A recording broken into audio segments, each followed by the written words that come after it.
Orlando Pirates and Kaiser Chief fans, look away now because it's on the whistle time. And once again, we're talking about the excellence that is Mamelodi Sundowns. Last week, we discussed the brilliant performance of the men's team in taking home the inaugural African Football League title. And this week, we're discussing an even more dominant continental performance from the women's team this time, who last night won the Women's Champions League after beating Moroccan side Sporting Club Casablanca 2-0 in the final of Africa's premier club competition. And here to join me as we discuss the historic success and making her debut on the podcast is the brilliant Usher Komugisha. Usher, how are you doing today? It's an exciting start to the week. A lot of football happening, especially in the African continent. So really excited to be speaking to you. I've listened into the podcast for quite a while.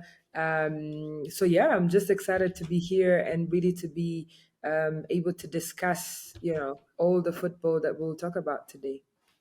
Absolutely. And you're someone who's so brilliant to talk to on this. Obviously, you've been covering, the women's game for so long on the continent. We met last summer at the women's AFCON. That was where we met for the first time. And it's brilliant to have you. I mean, first off, for those who didn't watch it, last night, Mamelodi Sundowns 3-0 against Sporting Club Casablanca. Casablanca making their debut in the competition. Coming in because ASFAR Rabat won it last year. And so an extra qualifying spot went to North Africa. Usher, 3-0, 13 shots to 7, 6 shots on target to 70% possession. Was it as clear cut as just, Mamelodi Sundowns were just far, far too good for Casablanca? Well, to be honest with you, going into the final, I was like, I'm giving, Sporting Club Casablanca a bit of a chance. But when the game began, I was really convinced that Mamelodi would win it. And I say that because I'm really that kind of person who wants to look at the face of the players when they come onto the field of play. I want to see what is their attitude, what is their body language in warm-up. And you could see how confident they were. They went into this fixture as, a team that hasn't yet conceded in the tournament. And the last time that happened was in the inaugural season of this very competition, which Mamelodi themselves went on to win without conceding a goal. Andile Dlamini, absolutely incredible between the goalposts. She's been such a leader, and not just by, shouting at the defenders and saying, guys, let's stick together, but really even from the dressing room. She's the kind of player who is always the one bringing together her teammates. Even when they don't have games, she's leading the prayers before they go to bed, when they wake up in the morning. So they listen to her. And there's that cohesion, within the team that really sets them apart. But also they know that, they want to be at the helm of African football, and who knows, maybe one time compete in a global competition that has the best teams from all the continents across the world. So they've been in that position for a minute. They know what is at stake, and they know that football is a very powerful tool that can change their lives, as we are going to see that just 2 days from today, really on Wednesday, that there's going to be a Netflix documentary that is going to showcase the power of women's football and really the power of the beautiful game in these women's lives. So for them, it's more than football. It's more than the 90 minutes. And they were going to always throw everything that they had on that field to make sure that they win. And yes, you talk about the stats, but as you can see, I'm really avoiding the stats, in the overall sense, to just bring in the emotional side and really the side that is also psychological. We know for a while now that Moroccan and South African teams, both in men and women, have also created this incredible rivalry. Of course, it's healthy on the continent, especially in the last 5 years. So that also comes into play, but also because ASFAR won the league last year. So this time, Mamelodi said, look, it's our third time going to the final. We better make it 2 out of 3. Than to make it 1 out of 3. So you can see that they're very absolute, incredible team. and just looking at that podium also with the individual awards later, Boitumelo Rabale, who is obviously incredible player, captain of Lesotho, just shining, in this tournament. Then you have Refilwe from Botswana. So just that combination of these COSAFA players coming together at club level to remind everyone that this is a region that has been investing massively in women's football. For me, the result at the end of the day was a culmination of weeks of just a lot of individual brilliance, but also of great individual teamwork, And you see that also on the relationship that the players have with the coaching staff. You earlier talked about having Jerry Shabalala on the podcast ahead of the semifinals. You could see how he was speaking with so much emotion and what this meant, for him and his players, but also just really for the Masanda Wana family back home. Can you imagine, in a space of 7 days, they've been crowned African queens and kings? That just goes to show you that there's something incredible happening. Yeah, absolutely. And on that, I went into the stats and the archives, and Mamelodi Sundowns are the only club in the history of football to be at the same time both the champions on the men's and women's sides continentally. Obviously, there's a few caveats there. Whether you think the African Football League is the premier competition in the men's side, as well as I also have to caveat that in 2022, Palmeiras held it for one day because I think the men's side had won it in 2021 and the women's side won it in 2022, but a day before the final of the men's. But I think it's testament to the brilliant work that Sundowns have done. And yeah, you mentioned some of the players. What strikes me about Sundowns is, right, they've played 15 games over these 3 years now in this competition. They've only conceded in two. And you would say, coming kind of those first 2 years, you would say, this is definitely the team that plays the best football, incredibly well organized, plays some really, really lovely football that we've seen translated into the Banyana team, some of those players who are playing there, like Banyana as well, and players like that. But the one thing that they were lacking maybe was kind of a lethal goal scorer up front. They've got a couple players like Hadete who can kind of do a job up front, are involved in play. But then they go and they have the power to then go and sign arguably one of the most exciting, center forwards at the women's AFCON last year in Refilwe Tholakele. And she had a brilliant tournament. I mean, for me, coming into this tournament, or coming into the Women's Champions League, for me, the biggest worry was, how is it going to measure up in terms of the competition? Because, you've got all these regions coming together for the first time. And the thing that struck me was how competitive every region kept it. In that first edition, Vihiga Queens, coming from Kenya, where I'm from, came and beat ASFAR Rabat, who then went on to get, win it the next year. And we've seen a really competitive competitive tournament, but, and it's a big but, is that Sundowns are now starting to show that they are the top tier. And like you said before, we've had this investment from Morocco and South Africa. And I guess my fear is that, last year, ASFAR Rabat wins it, and Sporting Casablanca comes in as the second kind of team from that North Africa region, blows away the other competition in qualifying.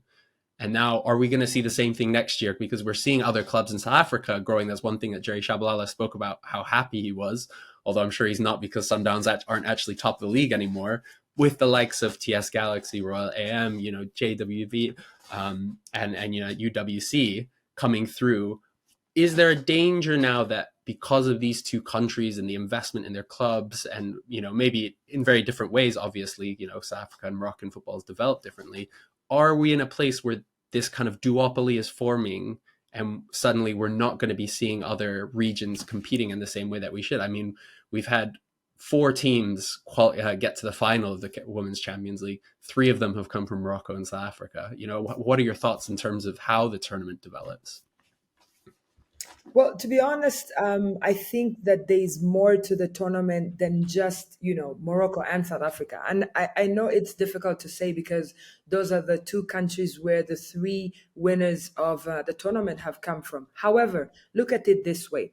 You have JKT ladies, Queens, who came from Tanzania, but also from the East African region, and they beat Simba, to the title in Tanzania. in the national league, and then went to the region for the very first time and played the way that they played, right? Of course, they were a bit unlucky, to lose a couple of their players to the under 20 team, that was happening at the same time with the Women's Champions League. However, you can see that there's a huge, difference there for them to come in as a new team and then make it. Then on the other side, you have, for example, Ampem Dakoa from Ghana, right? Because the other time last year you had Hasakas ladies, Evelyn Badu just killing everyone on that field of play. And then this year now you have Ampem Dakor with Comfort Yebo. I can't keep saying her name. Huge fan, huge fan. I think I need to, call them and get a t-shirt because such an incredible young teenage player. But it's just to show you that there's other teams that are coming up. Even Sporting Club Casablanca, they're not even 5 years old as a club.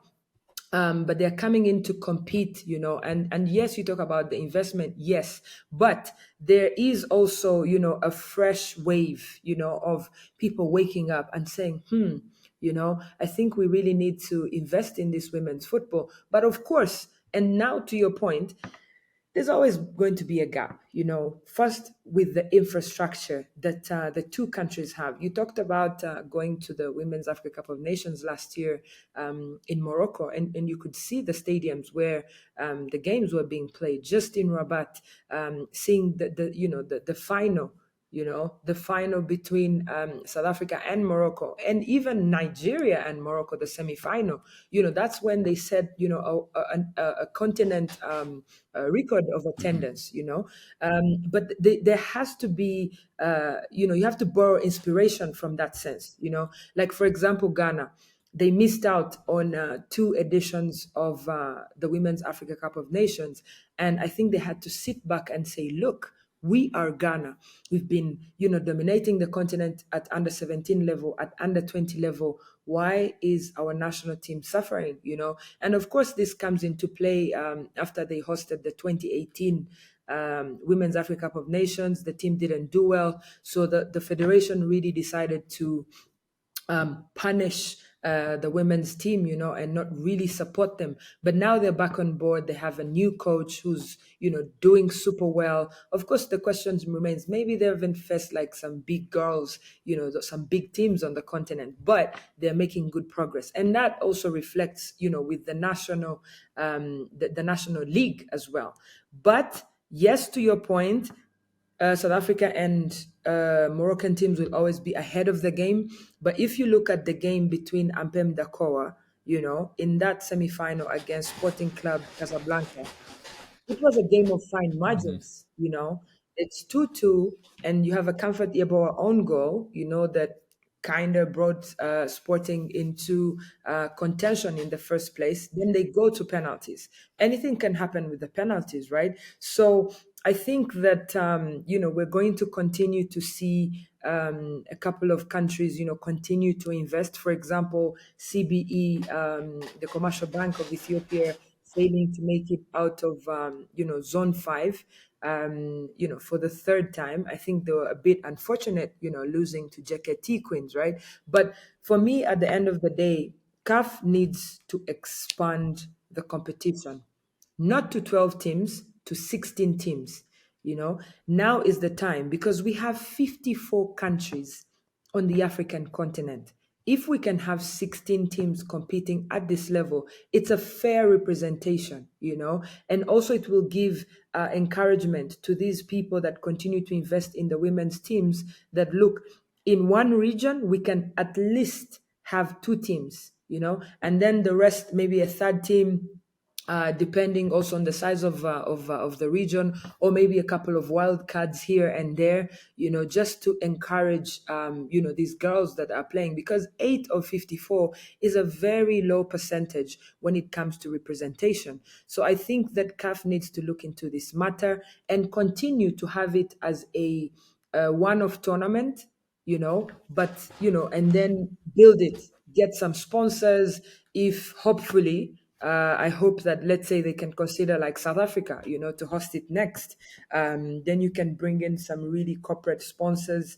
It can be on television, and then the game can grow because we've seen the numbers go up. In the very first game of the tournament, you had Sporting Casablanca and Atletico d'Abidjan, the host team, 5,800 people watching on YouTube. And now for the final, you had 174,000 views. That's couple of thousands of people that are following women's football, and also in the stadiums. There were so many people that were coming to watch the games in Corogo and San Pedro. And thank God the tournament was actually held out of Abidjan, so that it gives an opportunity to the women also to experience the countryside, of Cote d'Ivoire. But really, at the end of the day, I think attitudes are very important. And lastly, I must say for Cote d'Ivoire, in the lead up to the tournament, there was a huge disappointment with the federation pulling out their national team from the qualifiers. It was very disappointing. Of course, they had predicted that they wouldn't do well because they had lost to Tanzania previously. But this tournament, I hope, showed them that people care about women's football, that also their women's football is growing in Cote d'Ivoire, and that they deserve a great chance to be supported and to be invested in, and then we can pick it up from there. But the conversation has to be there. I think it's very close. These countries, Ghana, Tanzania, Botswana, they're doing an incredible job. Kenya as well. The other day, they surprised everyone on the continent. So yeah. Yeah, and I love what you say about investment. And this is one thing we've talked about so much on the podcast is, and why we get so frustrated when we don't see the same investment in women's football that we think we should, and it compares the men's game. Because in terms of the football investment, and I think this is so true anywhere in the world, but I think probably particularly in Africa, is you get so much return on investment in the women's game in a way that you never can get in the men's game, because there's so much room to develop and so much room to grow. And you see that with the countries that invest. We see that with your Tanzanias who've come from nowhere, even, to a lesser extent, Kenya, I would put in there as well. But even like Botswana, doing really well at the WAFCON, and then seeing some of their players like Dolakele getting those bigger moves to bigger teams. And then on the flip side, yeah, you see Ghana and Ivory Coast and Cameroon not investing. And these are three of, maybe 10 years ago, we'd say three of the biggest five teams on the continent. Suddenly they're, losing to Kenya. They're, pulling out of qualifiers and losing to Tanzania. And I think there's such 100% that there's a frustration that there isn't the investment there, because we could see so much growth coming in a way that you wouldn't see in the men's game when you put in millions more into it. And I think that's really well put in terms of how, you get what you put in, essentially. And I totally agree as in terms of expanding the tournament, because I think the best example is of the qualifiers being a really good product is East Africa. Every single year it's been remarkably competitive. You've had CBE from Ethiopia getting to the final twice and semi-final once, and arguably the most consistent and side of the East Africans. They've never qualified, and yet Vihiga Queens did really well when they came. Obviously they got knocked out in the group, but they beat ASFAR. We saw Simba get to the semi-finals, and then like you say, JKT Queens, really unlucky in terms of losing players to the qualifiers, to the national team. But I guess my question then is how, because one of the other frustrations and disappointments we've seen is the discrepancy in prize money that the winners have gotten, particularly, in the wake of the AFL kind of coming in, this kind of 3 or 4 week tournament on the men's side of things, invitation only. They're getting 4 million to win it. And we're getting pennies in comparison on the women's side of things. And even the hosting rights to this tournament, that was kind of put forward, that no one really came forward to host the tournament, and was actually kind of given to Ivory Coast simply as a kind of preparation, run for the men's AFCON that will obviously be hosted in Cote d'Ivoire later. For you, how do you see, that responsibility being split between CAF and the member associations of CAF in terms of that development? Because we can sit here and be very critical of CAF, and we often are on this podcast, but they have done a lot on the women's side in terms of growing, starting the Champions League, for instance. I mean, I know you've been there from the start as one of those people who've been calling for, Premier Club competition. But what does that look like in terms of growing? Is it just simply expanding to 16 teams, growing the tournament, or how does that actually look in terms of enticing that sponsorship and that growth that is needed from a kind of financial and infrastructure side of things? This is a very good question. And I'll tell you what, CAF Women's Symposium, May 2018 in Marrakesh, Morocco, all the stakeholders in one building, and we were looking for answers. We were looking for, suggestions and things that, we want to see on the continent. And I remember even when we were having the conversation, it's like, okay, there's some hope here, we have to push, at some point. And I say that because, a couple of months down the road, CAF officially opened the women's football department. Can you imagine that, for decades there was no department of women's football? And then, you have two employees there, running around trying to create a strategy, for the game. And, part of the strategy shared out there, especially last year, also after having launched the CAF Women's Champions League in 2021. And you can see the progress, right? But now we need to move to the next level of the strategy, which is selling the product that is women's football as a business. This must not be treated as a charity case. Women's football is not a charity case. It can be built as a business.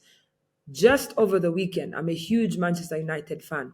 We had the club literally, and people don't know, but Manchester United and Real Madrid were, some of the last big clubs, especially in Europe, to create women's teams, and now it's not even been 5 years, and they're filling out an entire stadium. They had what, around 46,000, I think, at the stadium for the derby, against City. And for me, that's a huge step. We saw that last season with three of the most attended games in Europe, all were women's games. Can you imagine that? Can you imagine that a women's fixture, was more than what was the attendance at the El Clasico between Real Madrid and Barcelona, So it means that there has to be a faith, in that direction. So for me, it is to set up a marketing department within the CAF women's football department, so that you can have these people who wake up every single day to lay out a strategy that is promoting and looking for investors in women's football. No one said anywhere, it is not written anywhere whatsoever, that the sponsors of the men's football must be the same sponsors for women's football. It's not written anywhere, And of course, I understand strategy wise that, if you go to Total, you can say, hey, Total, look, we have the AFCON and we have the WAFCON. These are the numbers, right? But you don't have to force them to be part of the conversation. If they don't want to be part of the conversation, no problem, But keep the door open to look for sponsors that can work with the brand. I'll give you an example of Sasol. Sasol is an energy company in South Africa that has, over the last 10 years, been sponsoring women's football from the grassroots, when women's football was, for lack of a better term, was nothing, And then they tried to say, look, we want to be part of this conversation, to build with you from scratch. And they've been there. And look at South Africa now. South Africa, current champions of Africa, been to the World Cup 2 times.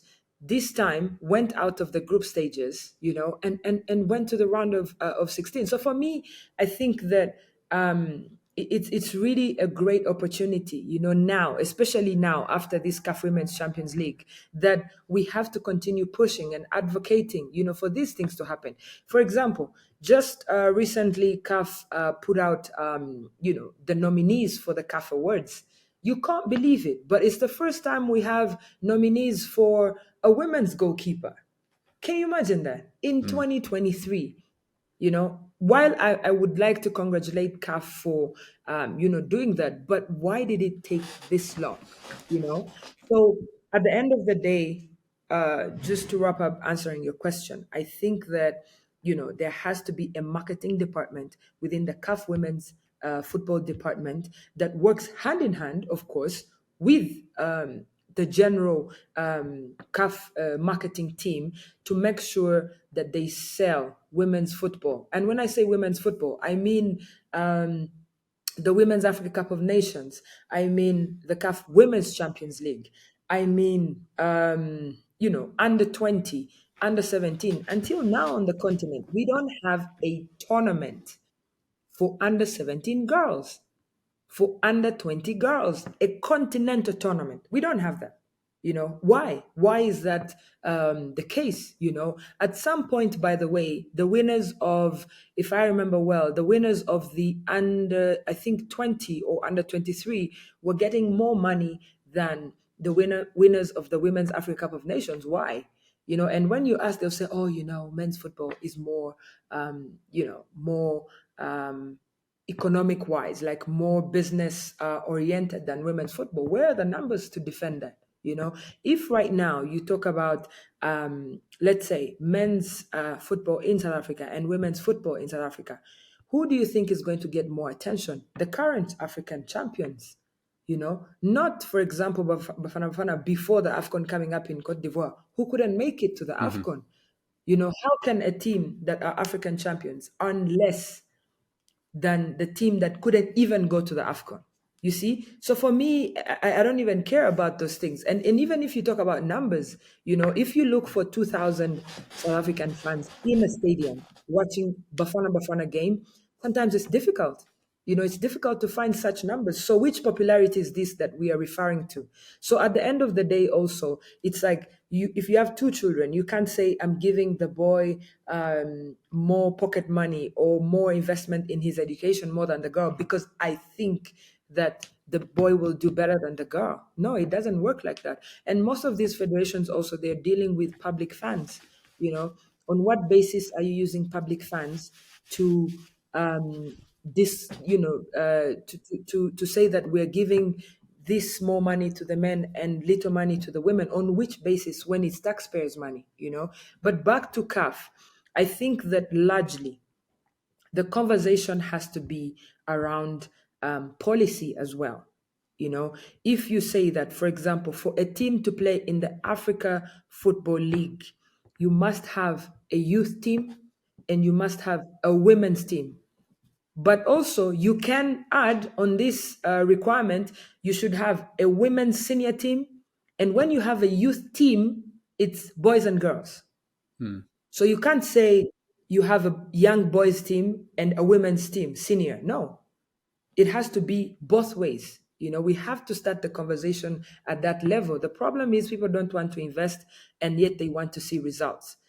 So it has to be a proper business case that CAF should look into and also force member associations to pay heed, because if they don't, then you ban them from the qualifiers of the AFCON and of the World Cup. And FIFA, in this case now, has to come in, which we have also seen for the FIFA Forward funds that, over the years. So at the end of the day, we have to be intentional. And as I was telling a couple of friends earlier, we have to be bold in the pursuit of gender equality in women's in football on the African continent, but also to give these young girls and women a chance, just a chance to play football. Yeah, and I think if you look abroad, you can see examples of this working. And I think, a great example is the Women's World Cup in Australia. The Matildas were the most sold shirts of any team in terms of commercial profit of any team, any sports team in Australia. That includes their cricket team that just won the World Cup,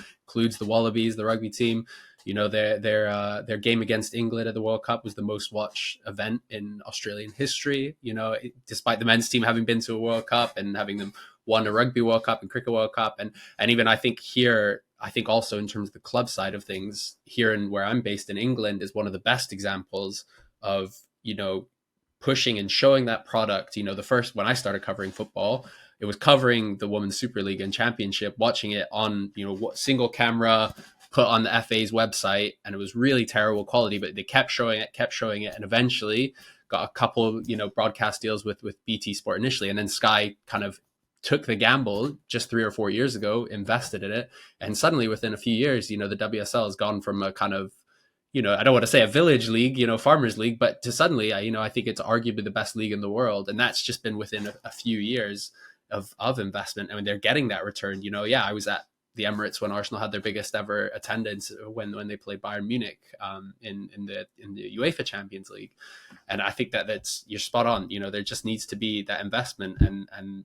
that desire to see it grow. I know we've taken a lot of your time, Usher, and I just want to ask one final question to you, and I put this to Jerry Shabalala as well. Is Gianni Infantino kind of alluded to it when at the Qatar World Cup in 2022. But do you think that the African nations specifically are ready for a Club World Cup on the women's side of things? Because we've seen the men's side, how much the Club World Cup means to some of the sides like Al Ahly and Wydad that have been participating in the last few years. On the women's side of things, how much would you like to see a Mamelodi Sundowns going up against Barcelona Femení and teams like that? And do you think that they're ready for that? 100%. I think we have to start somewhere. But I think, of course, there's a couple of things, as you will see in the documentary on Netflix around the Mamelodi Sundowns ladies team. There's a couple of things that they'll need to work on to become world class, but they have to begin somewhere. And when I say begin somewhere, you'll have to go back to the 1974 World Cup, when Zaire, which is now the Democratic Republic of Congo, became the first team from sub-Saharan Africa to play at that level, and the results of the fixtures. But look at us now with the likes of Morocco going to the semifinals of the World Cup in Qatar.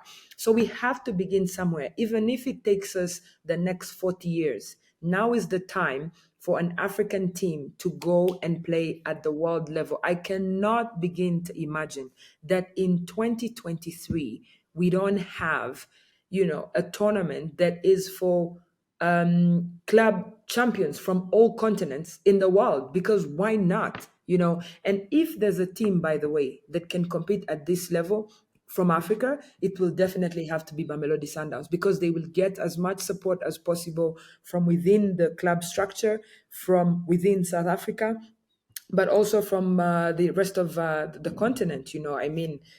This is a club that is really not struggling for financial resources. They'll have to make a couple of signings, to prepare themselves. And also it's important to note that South Africa has really been, throwing some really good efforts in playing big friendly games, against the USA. We saw just a couple of weeks ago in the international break, playing against, the big teams on the world level. So the more it helps the women's national team, Banyana, because you have some of those players playing for Mamelodi Sundowns, but also they will have to break the bank, as they have done for the men's side, to look for talent from across the world. Go to Brazil, find some talent. Go to maybe Asia, get some talent from there, and then build up ahead of the World Cup. That is going to be very key for them to go to the next level, because we've seen them, prepare and shine on the continent, winning 2 titles out of 3. Come on, I think that's enough for them to show that they have the ability to get to the next level. So I think now they have to really sign some talent from at least 2 or 3 continents, just to boost that squad, get used to each other before they start their next season campaign. Absolutely, and what I would give to see Mamelodi Sundowns compete in a Club World Cup, and I think it has to happen.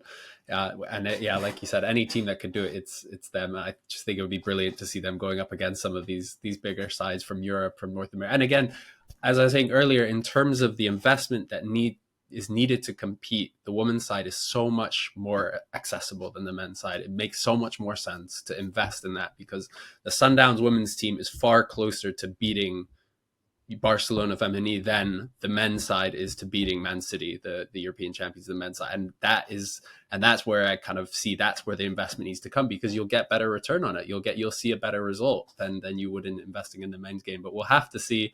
Usher, thank you so much for joining us. You're giving us a lot of questions to ponder, and a lot of hope for the future. But I certainly hope that and I have no doubt that you are putting these very same ideas to CAF and putting the pressure on them to get their act together, because as you say, we should praise them for the good things they've done, but we also shouldn't praise them for doing the bare minimum. So thank you so much for joining us and kind of joining us around the virtual braai.